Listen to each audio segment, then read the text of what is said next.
His name is Michael. He is 55 years old and lives in a small town in California. Michael was not a sick man. He went to work regularly, mowed the lawn on weekends, and sometimes drove to the grocery store with his wife. He did not smoke, drank very little alcohol, and like many people his age, he believed he was still in good health. That morning was an ordinary Monday. Michael woke up a little earlier than usual, made a cup of coffee, and sat at the kitchen table reading the news on his phone. His wife was in the bedroom getting ready for work. Nothing seemed out of the ordinary, until she heard the sound of a glass hitting the floor. When she ran out, Michael was standing by the table. His right arm hung loosely at his side. Coffee spilled across the floor. He tried to say something, but his words came out unclear. His face was slightly drooping on one side, so subtle that without close attention, it could have been mistaken for simple fatigue. That moment lasted less than a minute, but for his wife, time seemed to stop. She remembered hearing about stroke at a community talk. One thing stood out clearly in her mind. If you suspect a stroke, do not wait. She grabbed her phone and called 911 immediately. While waiting for the ambulance, Michael became more drowsy. He tried to stay calm, but his eyes showed confusion and fear. His wife held his hand and spoke slowly, telling him everything would be okay and that help was on the way.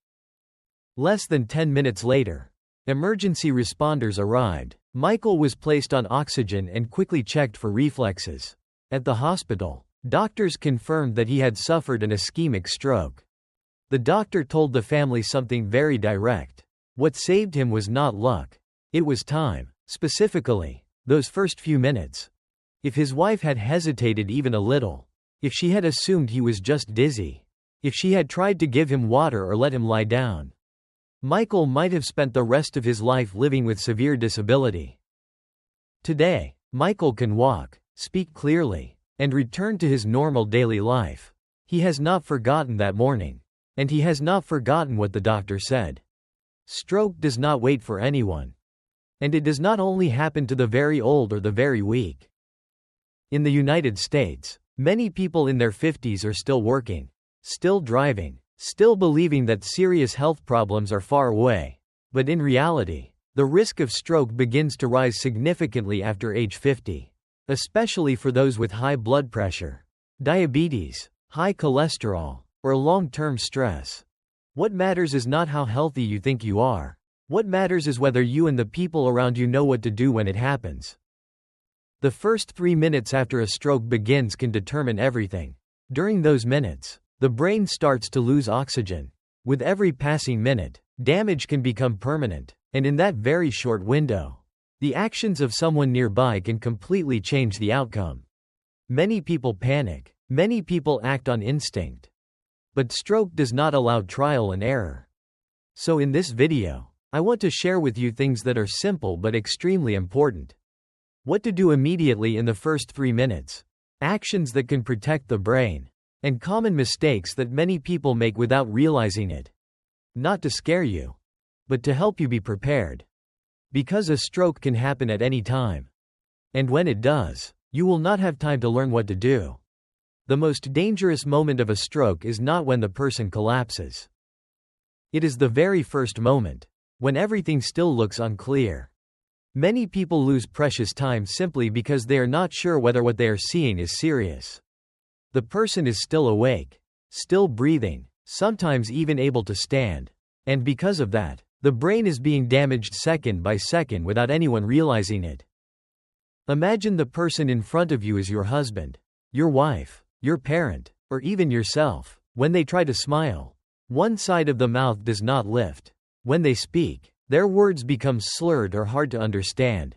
When they try to raise an arm, one arm drops without control. These 3 signs are simple but critically important. Facial drooping on one side, sudden weakness in an arm or leg, unusual changes in speech. Does this apply to you? The answer is yes, because stroke does not care how healthy someone seemed the day before. It only needs the right moment. What should you do right then? Do not wait to see what happens next. If even one of these signs appears suddenly, treat it as a stroke until a doctor proves otherwise. What happens if you get it wrong? Every minute of delay means more brain tissue is damaged. And once the brain is injured, many things may never fully return. Recognizing a stroke is the first step. But what matters even more is what you do immediately after recognizing it. Step 1. The first thing to do is call emergency services. In the first moments, many people feel they need to do many things. But with stroke, the most important thing is to do one thing correctly. Call emergency services immediately. Does this apply to you? Yes. If you live with family. If you have friends or neighbors. If you are at work or driving. The answer is yes, because when a stroke happens, there is no time to rethink your decision. What should you do right then? Pick up the phone and call emergency services. In the United States, that is 911. Clearly say that you suspect a stroke. Do not over-explain. Do not wait for the person to seem more alert. What happens if you get it wrong? Waiting is not staying calm. Waiting means the brain continues to lose oxygen. Some people reach the hospital, but arrive too late to prevent permanent damage. The key point to remember here is very simple. Calling emergency services is not overreacting. It is the right action at the right time.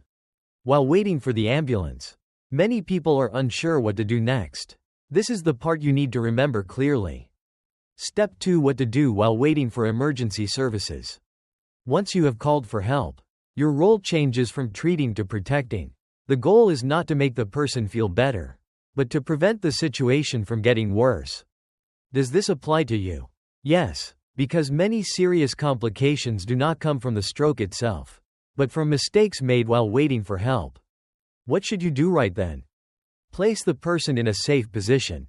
If they are conscious, let them sit or lie down comfortably with the head slightly elevated. If there are signs of nausea, turn them onto their side. Loosen tight clothing to help with breathing. Keep the environment quiet. Speak slowly and clearly. Reassure them that help is on the way. Watch their breathing closely. If breathing becomes weak or difficult, stay alert. If they have dentures, remove them to reduce the risk of choking. What happens if you get it wrong? Even a small action, such as giving water, can cause choking and make the situation more dangerous. The key point in this part is staying calm. When you remain calm, the person is less likely to panic, and that helps prevent additional stress on their body. Important note: common mistakes many people make. Many people do the wrong things not because they are careless, but because they are trying to help in the ways they are used to in everyday life.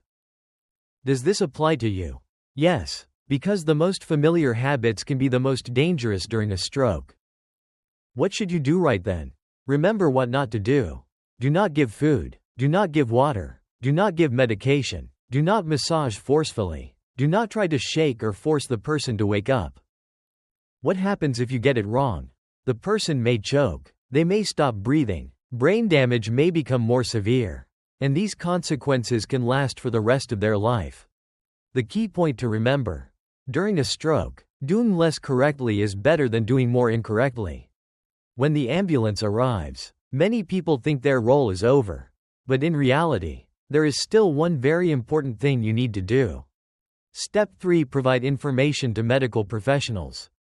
When emergency medical staff arrive, you are the only person who knows exactly what happened from the beginning. Does this apply to you? Yes, because the information you provide can help doctors save precious time. What should you do right then? Clearly state when the symptoms first began. Describe the signs you observed. Share whether the person has any existing medical conditions. Tell them if the person takes any daily medications. What happens if you get it wrong? Missing or inaccurate information can delay treatment. And with stroke, time is always the deciding factor. The final key point of this section: you do not need advanced medical knowledge. You only need to remember what you saw and report it clearly. The first 3 minutes do not require you to become a doctor. They only require you to stay calm, stay alert, and do the right things. And those simple actions can completely change a person's life. Stroke is not someone else's story. It does not only happen to the old or the frail. It does not only happen to those who have been seriously ill before. It can happen to anyone, to any family, on a day that seems completely normal. The difference is not whether a stroke happens, The difference is whether we are prepared. Remember just 3 simple things. Recognize the early signs. Call emergency services immediately. Keep the person safe while waiting for help. The first 3 minutes do not require deep medical knowledge. They only require you to stay calm, stop harmful habits, and do the most basic things correctly. Yet those 3 minutes can determine whether your loved one will walk again. Eat independently, speak clearly, and live an independent life. Many long-term disabilities do not come from the stroke itself. They come from hesitation, and from actions that seem helpful but cause harm. If you remember the message of this video today, take 1 more minute to share it with someone you care about. With your spouse, your parents, or a close friend, because this knowledge is not meant to be kept. It only matters when it is used at the right time. No one hopes for a stroke to happen. But if it does, you could be the one who makes the difference. Thank you for taking the time to listen until the very end. And I hope you never have to use this knowledge. But if you do, you will know exactly what to do.